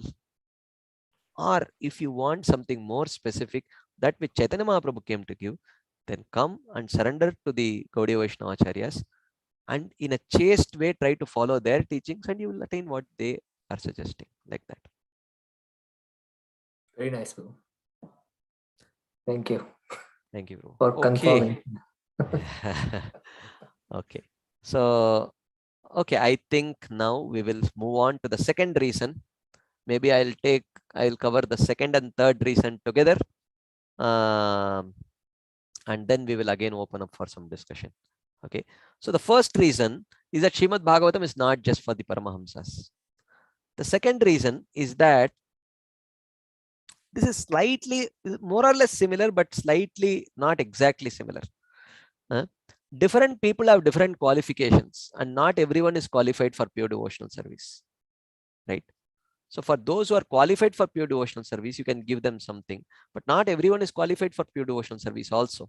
So you have to elevate people, not just materialistic people. You have to elevate people who have faith in karma, jnana, yoga also into the path of bhakti and elevate them to the level of Krishna prema, right? So Bhakti Rasamrit Sindhu says that Srila Rupa Goswami says, Shastratah shruyate bhaktau nrumatrasya adhikarita sarvadhikaritam magasnanasya bravato yata drishtantita vashishtena haribhaktir nrupam prati. He says, Shastratah shruyate. The scriptures say that nrumatrasya adhikarita, that anyone who is a human being is qualified to practice bhakti. Okay, it says like that. I will not go through the rest of the verse. It just gives an example to illustrate this point. But the point is that Shastras do say, what is the qualification for practicing bhakti? Human being. If you are a human being, you are qualified for practicing bhakti. Well, yes, what it means is there is no material disqualification for practicing bhakti. Okay, Kirata Hunandra Pulinda Pulkasha Abira Shumba Yavanaha Kasadaya Yenye cha Papa Yadapa Shreya Shreya Shuddyanti Tasmai Prabha Vishnave Namaha. Whatever may be you, however disqualified, unqualified you may be, you can practice bhakti. Which means, so such verses indicate that there is no material disqualification for practicing bhakti. But having said that, it's not that it has no qualification. There is a bare minimum qualification, and that is faith. Okay. So in the same Bhakti Rasam Sindhu, Srila Rupa Goswami quotes this verse from the 11th canto Uddhav Gita. Yadrichaya matkatadau jata shraddostu yahpuman na nirvinno nati sakto bhakti yogosya siddhita. Who can achieve perfection in bhakti? He says, if somehow or other by good fortune, yadrichaya, which means by coming in touch with a pure devotee. Okay. Jata shraddha astu. If someone develops faith in what? Mat kata adau. In hearing and chanting my glories. If someone can develop some faith, then what is the nature of that faith? He says, na nirvinno nati sakto. Such a person will neither be so disgusted with this material world just like a jnani, nor will his goal of life be to enjoy in this material world like a karmi. That is the nature of this faith. We can assess our own faith. What is your goal of life? We may say, is it that you are frustrated with this material world and somehow get away from it? Is that our goal? I mean, we do have some level of frustration with this material world for sure. But is that our whole and soul goal?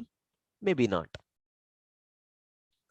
And it's not that we have completely overcome the desire to enjoy also. We do succumb to desire for sense gratification every now and then, right? But at the same time, is that our goal of life? Maybe not, right? So the nature of this faith is that at least a beginner, he is neither convinced that, mukti is the goal, nor is he convinced that bhukti is the goal, enjoyment. He is willing to consider that to establish a relationship with Krishna is my goal. That goal, that faith may not be strong, but it is there. It may be weak faith, pliable faith, komala shraddha, but nevertheless that faith is there. And this is the nature of this faith. So yadrichaya mat katadau jata shraddhostu yah puman nanirvinno nati sakto bhakti yogosya siddhida. Such a person can attain perfection in bhakti. So the point is that one should have faith. Faith is a prerequisite. Okay. Now, isn't it contradicting? Because on one side you said that if you are a human being, it is a qualification. All that needs, you have to just be a human being. But now you are telling you have to have faith. That's a qualification. Now, in this material world, for doing anything, you need faith. Right? Is there if you are joining Microsoft, you should have faith that they will pay you at the end of the month. Right? With that faith only you will join. Okay. So when your mother or your wife comes and hands you a glass of milk or water, you will drink it because you have faith that it's not poisoned, right? So to do anything in this world, the whole world runs on the substratum of faith. Okay, faith is a prerequisite for anything. You can't. Why would you perform anything in any action in which you don't have any faith? Right? Faith is a prerequisite for doing any action, whether it is karma, jnana, yoga, etc. Right? Even they have faith as a prerequisite. Apart from that, they have additional prerequisite. But for bhakti, faith is the only prerequisite. There is no other prerequisite. And that faith is a prerequisite for doing anything in this material world. If you don't have faith, you would not do it. Right? So therefore, to say that faith is a prerequisite is to say that actually there is no prerequisite. There is no qualification for bhakti. Right? So, but interestingly, not everyone has faith in everyone. In the material world also, right? You may have faith in your mother, or I may have faith in my mother that whatever she gives, without even looking at it, I will eat it. I will put it in my mouth. But if my mother gives something to a stranger, will that stranger put it in his mouth? He will not, because he does not have that faith. Right? So similarly, even though any human being can practice bhakti, but not every human being will practice because they won't have faith. Just like, how have I developed this faith in my mother? Through favorable experiences. Right? So similarly, people who have had these favorable experiences in relationship with devotees and things connected with Krishna, gradually over many lifetimes, this accumulates and this becomes faith. Just like in material world also, one develops faith based on experience. Similarly, with respect to bhakti also, one develops this faith based on prior experience, which is called as agyata sukriti. Okay, this agyata sukriti accumulates and matures into faith. But if there are people who are not fortunate enough to have accumulated sufficient agyata sukriti, which is good enough to breach the threshold of faith, then such people will not have faith in bhakti. So such people may not accept direct teachings of bhakti. So They may have faith in karma, they may have faith in jnana, they may have faith in yoga.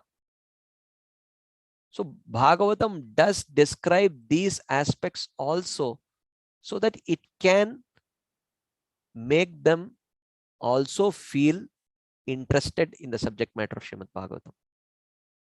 So Bhagavatam does talk about karma yoga. Bhagavatam does talk about jnana yoga also. Not in conclusion, just as a bait. To bait them. Okay, there is something in it for you also. Please come. And then it will catch hold of their hand and raise their qualification from karma to bhakti, or from jnana to bhakti, or from yoga to bhakti. Seamlessly, without their knowing, they will one day end up being devotees. Right? So, therefore, Bhagavatam itself says, talking about karma shraddha, talking about karma shraddha and bhakti shraddha. In the 11th canto, Krishna tells Uddhava, Tavat karmani kurvita na nirvidyeta yavata matkata shravanadavva shraddha yavanna jayate. He says, Tavat karmani kurvita. Till that time, karmani kurvita, one should perform their varnashram duties. Till what time? He says, Na nirvidyeta yavata. The nirvidyeta yavata means till one becomes completely detached from material world. Okay, this complete detachment is a qualification for jnana.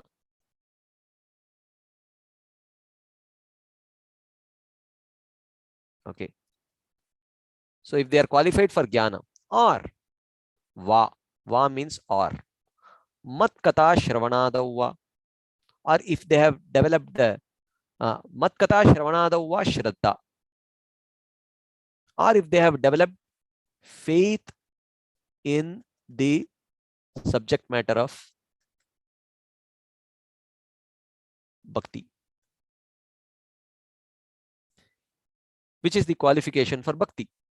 So either they must have developed complete detachment from this material world, they have no desire to enjoy, which is the qualification for jnana, or they must have faith in the subject matter of bhakti. If they don't have either of these qualifications, tavat karmani kurvita, they should continue to perform their varnashram duties. This is what Bhagavatam says. So Bhagavatam does talk about qualification. Not everyone is qualified. Not everyone has faith. So therefore, for those who have not yet developed that faith, but they have faith in something else, Bhagavatam does seem to talk about those something else also to attract them so that they can also become devotees. Right? So therefore, this is the second reason that not everyone is qualified for bhakti. So Bhagavatam does seem to talk about these other things also to attract such people. Okay, this is the second reason. So I will cover the third reason also, and then again we will pause for some discussion. Okay, so then the third reason is that proper understanding of these topics actually leads to purification. If we properly understand these preliminary topics like discussion on the universal form and all these things, it actually leads to purification. Right? So I'm going to you are going to start the 4th chapter of the 2nd canto. The 4th chapter is titled as the process of creation, right? But there is actually no description of process of creation in the 4th chapter itself. The 4th chapter, Parikshit Maharaj asked some questions, and Shukadeva Goswami, he asked some questions about creation, and Shukadeva Goswami, before answering those questions, he offers prayers for empowerment. You know, that's what the 4th chapter is about. And the actual process of creation starts from the 5th chapter, where Shukadeva Goswami promises to Parikshit Maharaj that I will answer all your questions, by narrating a conversation that happened between Narada Muni and Brahmaji. So that conversation between Narada Muni and Brahmaji, it goes from 5th chapter, 6th chapter, and 7th chapter. 3 chapters that conversation is described. Okay. And this is the last verse of the 7th chapter. This is the last verse spoken by Brahmaji. Okay. So he says, my dear Narada Muni, why should you hear these topics about creation? Why should you hear these descriptions of the universal form and all these things? These are, after all, activities or pastimes performed by the Supreme Lord with respect to his material energy. Shouldn't you be more eager to hear about the pastimes performed by the Supreme Lord with respect to his spiritual energy? Lord Ram's pastime, Lord Narsingadev's pastimes, these are really relishable.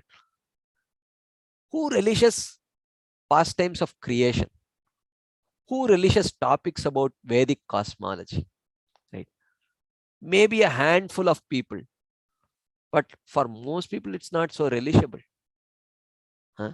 So why should I be eager to hear about these topics which talk about Krishna's activities in relationship with Maya, in creation, maintenance, and destruction? Okay, he created, he destroyed, he maintained. Sufficient now. Why do I have to know the details?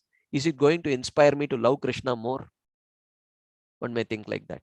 Okay, so this is the last verse of that conversation between Narada Muni and Brahmaji. Brahmaji says, very interesting verse, very interesting purport by Srila Prabhupada. We will read both. Prabhupada says, Mayam, sorry, this is Brahmaji says, Mayam Varnayato Amushya Ishwarasyanu Modatah Shrinvata Shraddaya Nityam Mayayatma Namuyati. So he says that Atma, if the Jiva, Nityam Mayam Varnayatah, if he constantly describes Maya, it does not mean material subject matter. It does not mean Prajalpa. Okay. What is the meaning of constantly describing Maya? He says, please read ahead. Amushya Ishwarasya, in relation to the Lord. Don't just describe Maya, but here describing Maya in relationship with the Lord means how the Lord interacts with Maya to create, maintain, and destroy this material universe, which means it indicates the creation pastimes of the Supreme Lord. Right? Anumodatah, or remembers Maya, which means Ishwarasya Anumodatah. Amushya Ishwarasya, in connection with the Lord, which means when he describes these creation related pastimes, when he remembers these creation related pastimes, Shrinvatah Shraddaya, or he hears about these pastimes with proper faith, Mayaya na muhyati, he will not be bewildered by Maya. Okay, so therefore, hearing these topics actually protects one, at least in the preliminary stages where one is vulnerable to the attack of Maya. It protects them. And Prabhupada writes a beautiful purport, very power-packed purport. 2753, the last verse of 7th chapter of 2nd canto. I'm going to read the whole purport. It's a long purport, but it's a very illuminating purport. I'm going to read the whole purport for you. Okay. Srila Prabhupada writes, the science of learning a subject matter seriously is different from the sentiments of fanatics. Fanatics or fools may consider the Lord's activities in relationship with the external energy to be useless for them. And they may falsely claim to be higher participants in the internal energy of the Lord. But factually, the Lord's activities in relation with the external energy and the internal energy are equally good. So the Lord's activities with respect to the internal energy are the pastimes performed by the Leela Avataras. You know, by Matsya, Kurma, Varaha, Narasimha, Vamana, and Krishna, and all these things. right? And the pastimes performed by the Lord in relationship with the external energy are the pastimes performed by the Purushavatas. Karanodaka Sai Vishnu, Shirodaka Sai Vishnu, Garbhodaka Sai Vishnu with respect to this creation of this material world. So he says, on the other hand, those who are not completely free from the clutches of the Lord's external energy should devoutly hear regularly about the activities of the Lord in relationship with the external energy. So, are we completely free from the clutches of the Lord's external energy? If you feel no, then we should devoutly hear regularly about the activities of the Lord in relationship with the external energy, which means his creation pastimes. They should not foolishly jump up to the activities of the internal energy, falsely attracted by the Lord's internal potential activities like his Rasa Leela. The cheap reciters of the Bhagavatam are very much enthusiastic about the Lord's internal potential activities, and the pseudo devotees absorbed in material sense enjoyment falsely jump to the stage of liberated souls and thus fall down deeply into the clutches of external energy. Okay. The cheap reciters of Bhagavatam want to immediately jump to the 10th canto pastimes. And the pseudo devotees want to just enjoy. They don't want any rectification of their conditioned state. They just want entertainment. So this is a very inappropriate combination. And this leads to the fall down of the speaker and the hearer, both. Some of them think that to hear about the pastimes of the Lord means to hear about his activities with the gopis or about his pastimes like lifting the Govardhan hill. And they have nothing to do with the Lord's plenary expansions as the Purushavatas and their pastimes of creation, maintenance, or annihilation of the material world. People think that, oh, pastimes means I should be hearing, I should be hearing, pastimes of Govardhan Leela, Ras Leela, like that. What is this creation, maintenance, this section? It's not going to make me love Krishna anyway. Is there anyone in this world who has become a lover of Krishna just by hearing the creation pastimes? Someone may think like that. But here Prabhupada is telling, some of them think that to hear about the pastimes of the Lord means to hear only about the 10th canto pastimes, and they have nothing to do with the creation pastimes. But a pure devotee knows that there is no difference between the pastimes of the Lord either in Rasa Leela or in creation, maintenance and destruction of the material world. Rather, the descriptions of such activities of the Lord as the Purushavatas are specifically meant for persons who are in the clutches of external energy, which I think to a smaller or greater extent we all are in, right? Topics like the Rasa Leela are meant for the liberated souls and not for the conditioned souls. The conditioned souls therefore must hear with appreciation and devotion the Lord's pastimes in relationship with the external energy, and such acts are as good as hearing of the Ras Leela in the liberated state. Which means the same kind of eagerness that a liberated person has for hearing Ras Leela, the same eagerness a conditioned soul like most of us should have in hearing the topics of creation, maintenance, and destruction. A conditioned soul should not imitate the activities of the liberated soul. Lord Chaitanya never indulged in hearing the Ras Leela with ordinary men. In the Srimad Bhagavatam, the Science of God, the first 9 cantos prepare the ground for hearing the 10th canto. A pure devotee of the Lord, therefore, must begin reading or hearing Srimad Bhagavatam from the very beginning and not from the 10th canto. We have several times been requested by some so-called devotees to take up the 10th canto immediately.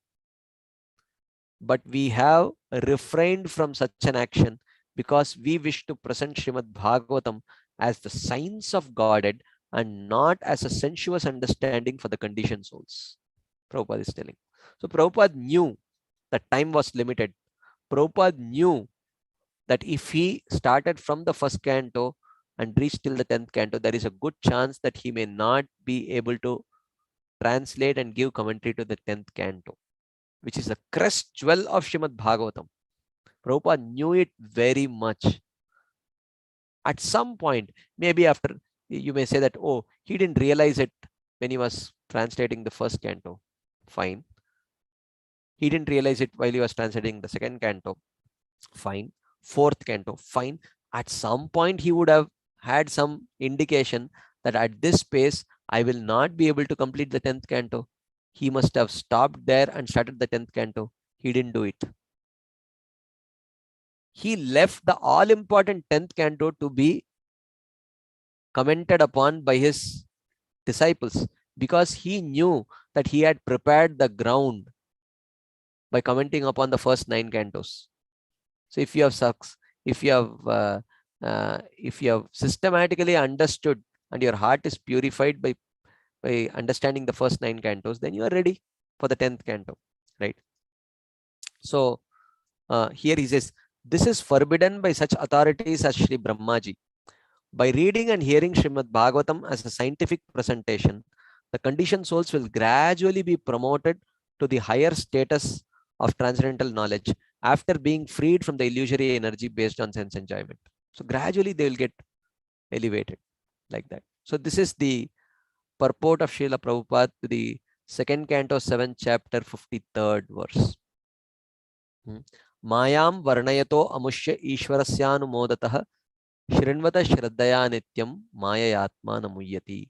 So till now we have seen 3 reasons why such subject matters are there in Srimad Bhagavatam. The first reason that we saw was that Srimad Bhagavatam is not just for the Paramahamsas. And second reason we saw that different people have different qualifications.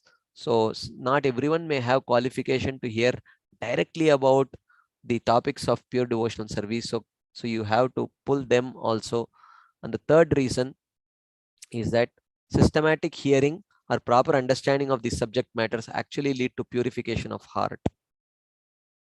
So if we think that our hearts are not purified, then with great enthusiasm and eagerness we should hear these subject matters, because it will make our heart ready to hear the higher subject matters.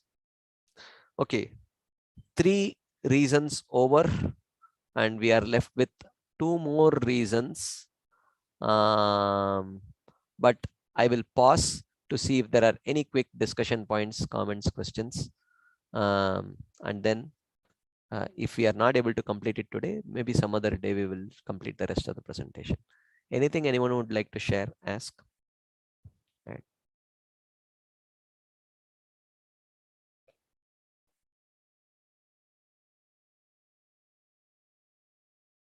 Anything?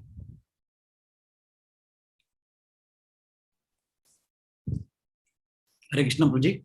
Yes, Prabhu. So I'm just trying to understand. Earlier, Ram Mukund Prabhu asked this connection to Bhagavad Gita and Bhagavatam. I was not able to fully understand. You said like there is a difference. Can you a little bit elaborate more on that, Prabhuji? I'm just trying to understand. I am going to elaborate on it in the second part of this presentation, where, okay, I will directly go to that verse. There is one verse. There are so many verses. One of the verses is, Bhagavatam itself says, Kalimala samhati kalano akilesho harir itaratra na giyate hi abhikshnam. Ihatu punar bhagavan ashesha murtihi paripatito anupadam kata prasangaihi. So Bhagavatam says, Narayana, the soul of the universe, Kalimala samhati kalana, who destroys all the problems of Kali. Itaratra, in the other literatures other than Srimad Bhagavatam, na giyate hi abhikshnam, is not glorified in other works. But Bhagavan, that Bhagavan, iha, in this Bhagavatam, punar, again and again, abundantly and constantly, paripatito anupadam, in every syllable and in every phrase, the Lord is glorified. Katha prasangaihi, on the pretext of speaking various pastimes, this glorification is there. So therefore, he says that that this the extent to which Bhagavatam is consistent in glorifying the Supreme Lord, in emphasizing bhakti, to that extent, no other literature is so explicit in emphasizing bhakti. That is why when Vidura approached Maitreya to hear about Krishna Katha, it is very strange because Vidura is the son of Vyasadeva, and Vyasadeva is actually more glorious as a writer of scriptures than Maitreya. Probably before studying the third canto, we probably never heard of Maitreya also. But Vyasadeva everyone knows. So he is much more illustrious than Maitreya, and he is known to have compiled the Mahabharata. So why should he come and ask Maitreya? So Vidura, the son of Vyasadeva, he gives his explanation. He says, Paravareshan Bhagavan Vratani Shrutani me Vyasa Mukad Abhikshnam Atrupnumak Shulla Sukavahanam Tesham Rite Krishna Katamritogat. He says, my dear Maitreya, you know why I have come to you? Shrutani me Abhikshnam. I have constantly heard from my father. What have you heard? Paravaresham Vratani. Vratani means activities. Paravratani, Avaresham Vratani. What is Paravratani? Activities of pious people like the Pandavas. What is Avaresham Vratani? Activities of impious people like the Kauravas. Constantly, Bhagavatam focuses on these two things. Sorry, Srimad Mahabharata focuses on these two things. Vyasa Mukat, I have heard these things again and again. He says, Tesham Atrupnuma, but I am not very satisfied now. Kshulla Sukha Vahanam, because it gave me very meager pleasure. It gave me very meager pleasure. Okay. Why?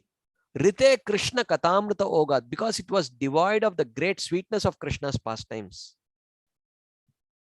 So therefore, I am not very satisfied. I am not interested in hearing it again and again. I have heard it sufficiently. So can you please speak? Subsequently, he says, please speak only Krishna Katha. I don't want to hear anything else. So therefore, the other literatures in conclusion may have that, but they are not so consistent with that purpose. When we discuss the 10 topics of Srimad Bhagavatam little later in the same presentation, we will see that how only Bhagavatam is consistent in this purpose and not the other literatures. So therefore, Vidura says, I was not very satisfied hearing that like that. Is that relevant, Prabhu? Yes, Prabhuji. Yeah, to rephrase or to summarize on what I understood is that if somebody reads Bhagavad Gita, if that person has, the person does not have conclusion to understand the essence, he may not conclude in Sarvadharman Parityesha. Yeah. But if somebody reads Prabhupada's Bhagavad Gita as it is, on the authority of Prabhupada, he might be able to understand. Yes, correct. Whereas anybody who systematically studies Bhagavatam from the beginning, he will be guaranteed to come to the conclusion. Yes. Yeah. Okay. Of course, yes. The role of the role of devotee association cannot be understated. Yes. That also. When I say read Bhagavatam means in the association of devotees. Yeah. So that's why if somebody reads Bhagavad Gita other than Prabhupada's Bhagavad Gita, if they don't have qualification to understand the essence, they may not come to Bhakti. Yes. Thank you, Prabhuji. That's very clear. That gives me a very proper understanding now, Prabhuji. Thank you. Thank you, Prabhu. Thank you. Anything else?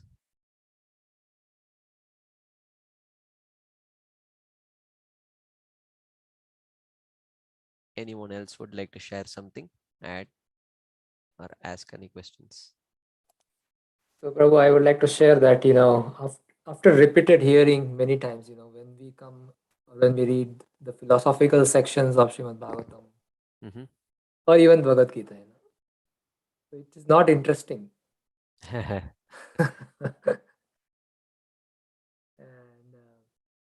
what, I mean, of course, we come in association of devotee and try to create the interest in heart. Yeah, yeah. It's like still dry. So, what is your suggestion? To the struggling devotees. Yeah, it's yes, bro. Actually, those we have to come in the association of devotees and churn that subject matter. So then actually, because many times people lose interest because they can't get a hang of it. They are not able to understand it, relate to it, uh, and self motivation is generally very weak. Self commitment is the weakest.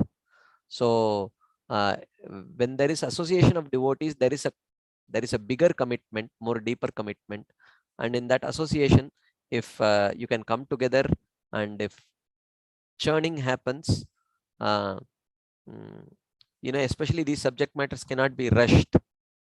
They have to be patiently addressed. Actually, I was just going to share this. Um, you know, like if you traditionally see the way a guru used to instruct his disciple, uh, like actually he would speak and the disciple would listen, and the guru is trained in in understanding the physiognomy of the disciple. He can look at the disciple, his facial expressions, his bodily posture, and everything, and he can understand whether the person is understanding or not. So he would speak and wait for the disciple to give a nod of approval. Just yes, I have understood the subject matter. And only then he would speak further. It was never rushed. So therefore this is very important. So the guru would speak a statement, a sentence, and give sufficient time for the disciple to reflect upon it, digest it, and then when the disciple nods, then he will speak the next statement and give sufficient time for the disciple to assimilate it and digest it, and when he nods, then he will move ahead. This is how it, in the traditionally it was taught, and this is how it should. I mean, if one wants to understand a subject matter properly, thoroughly, of course, we are all hard pressed for time. That is a big factor, but it is better to understand. I have personally felt in my own experience teaching people. I won't say teaching. It has been a learning experience for me, myself personally. In teaching, I learned, but the point is that it is. I mean, of course, the VIHE and MIHE and other, they may not agree to this. That's why I don't teach any certificate courses, because no one will get the certificate if they go at my pace. But the point is, it is more important to teach them how to study Srimad Bhagavatam than to actually teach them Bhagavatam. What is the contents of the Bhagavatam?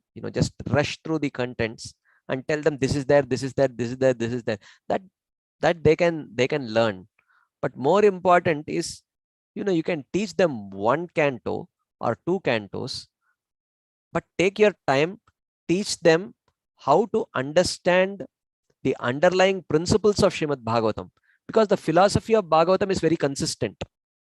Whether you read first canto or 12th canto or in between 6th, 7th canto, the philosophy is very consistent. If you teach them to identify those underlying philosophies and the underlying applications of Srimad Bhagavatam, when we teach them, when they understand how do we approach Srimad Bhagavatam, then even if we may not have time to complete the whole 12 cantos or 6 cantos, actually they have learned how to seek the essence. So basically, we don't have to teach them Bhagavatam, we have to teach them how to become essence seeking studiers, or of students of Srimad Bhagavatam. So when they learn how to become an essence seeking student, that they say, right, you don't have to teach a person how to you don't have to give them cook them, you have to teach them how to fish, then like that. So this is very important, and I have personally seen this approach to be more rewarding than to actually rush and complete. This is my personal opinion. Others may differ, but this is my personal experience and my opinion on this, actually. Yeah, I think I agree totally agree. Well, we took like 5 years to study Bhagavad Gita, of course. Still, this Yeah, took a long time to study. But I think studying it in a deeper sense it's more relishing, actually. yeah. Going purport by purport, line by. So that was actually my part of the question you answered. But my question was like, what do you mean by churning? When you say everybody has a different understanding of the word churning. Churning means, I will give you an example, bro. And with that, we will end today's discussion because it's, I think, time. Yeah. But I will just tell you what I mean by churning. When I visit, like by Krishna's mercy, by devotees, guidance, I was asked to travel to various temples in India to teach, some cantos of Srimad Bhagavatam. Actually, it was a very nourishing experience for me, because you find different categories of people, right? When you teach, you have people who are completely new, they have not studied anything. You will find such people, okay? But you will also find some categories of people who are very well read in Srila Prabhupada's books. So when you explain something, they will say, Prabhu, you are speaking like this, but Prabhupada in these purports, he speaks like this. How do you reconcile? How will you reconcile? So you should be able to reconcile it, right? There will be other classes of people, they have a very strong habit of hearing from advanced devotees, either Prabhupada or their own guru or some senior devotees. They have very perfectly heard. So they will say, Prabhu, you are speaking like this, but in, this particular Maharaj says like this. How do you reconcile? There seems to be a contradiction here. How would you reconcile? You should be able to reconcile. The third category of people who are very well read in Acharya's books, or Gaudiya Acharya's books. They'll say, Prabhu, you are speaking like this, but you know what? Jiva Goswami in Bhakti Sandarbha says like this. This seems to be contradicting. How would you reconcile? Right? You should be able to reconcile. Then there are fourth category of people who are well read in other Vedic literatures, which may not be Gaudiya Vaishnava mainstay, like Ramayana, Mahabharata. They are bona fide Vedic literatures, but not so much commented upon by Gaudiya Acharyas. Okay, they may have, Prabhu, you are speaking like this, but in Valmiki Ramayana, this is mentioned like this. How would you reconcile? Right? Or there is a fifth category of people who are like well read in, secular writings. Okay, they may say, Prabhuji, you are speaking like this, but the common understanding is like this. The common understanding outside is like this, so how do you reconcile? And there are sixth category of people who are, Prabhuji, I don't know what the Bhagavatam says or what, but you are telling this is what Bhagavatam says. My personal experience is contradicting it. How are you going to reconcile it?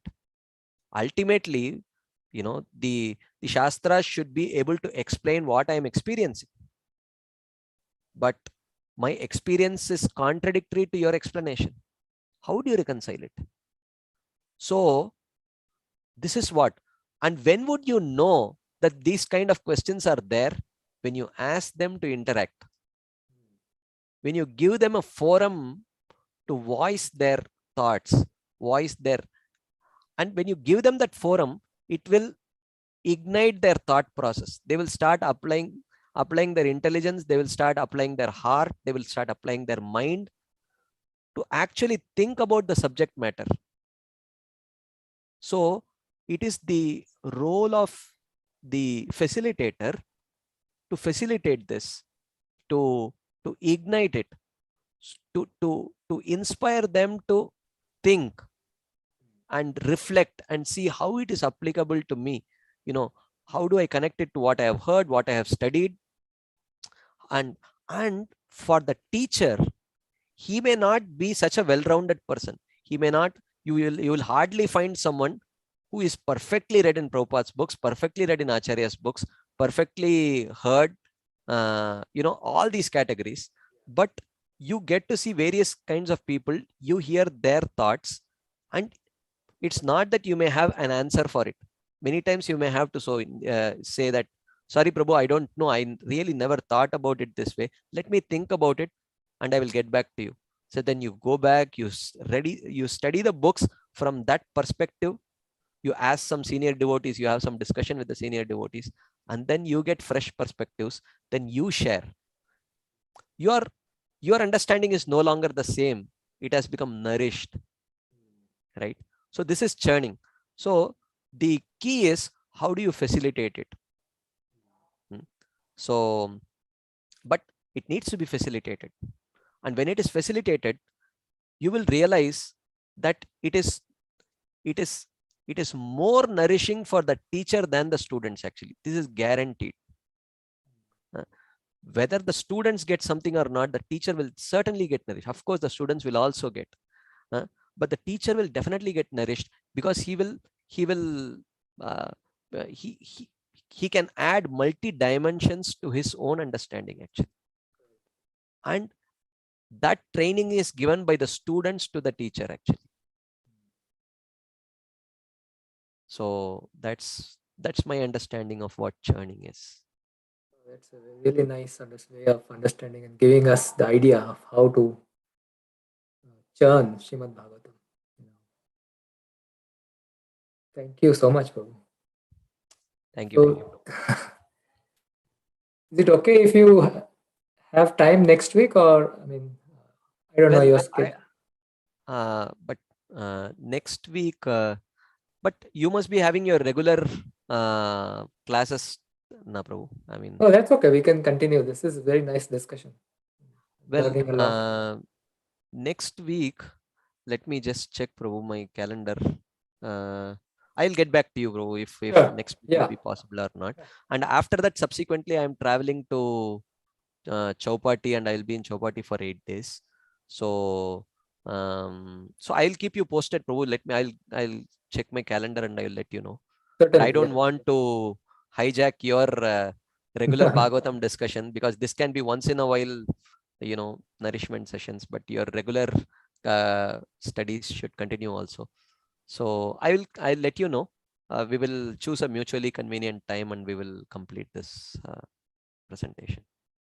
Thank you so much. Thank you. All of us, please express our gratitude to Prabhu by chanting Hari Bol 3 times at least. Hari Bol!